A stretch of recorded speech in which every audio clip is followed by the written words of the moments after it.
Hello class, welcome to week 5. We're halfway done and that means we're going downhill from here on out, right?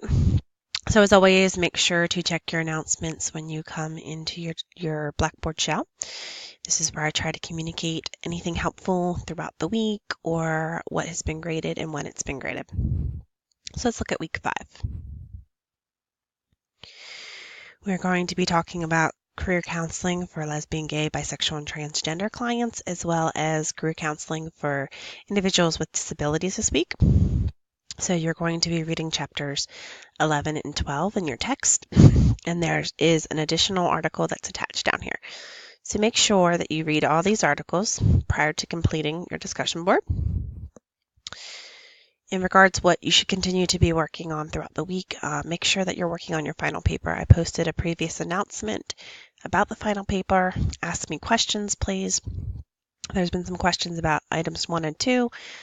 Specifically, in particular, one of the items, item number 1, talks about your theory, and then number 2, how it fits, the best fit to you as a person, as a clinician, how that model best fits with your conceptualization.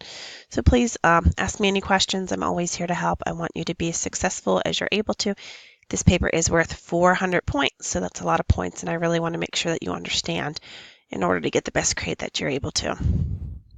For this week, sorry, you have the discussion board that's due. Your initial post is due Thursday by midnight, and you are to respond to at least 2 peers Sunday by midnight. Now remember, your responses should be substantive in nature. Down here you'll see that it talks about really making sure that you add to the post that you had to have 2 different references in your initial response, that one of them can be from the text, but one should not be from the text. So make sure you have your 2 references and get in your responses. So you will see the different prompts listed here to answer and engage with one another. So that's what we have for this week. The discussion board is the only graded assignment, but please work on your final paper. We're in week 5. It's due at the end of week 7, so it will be sneaking up on you, and I don't want it to sneak up on you. Let me know if you have any questions, and it's been a great class. I've really enjoyed interacting and hearing your insights and reading your post and your thoughts. So let me know if you need me, okay? Thanks.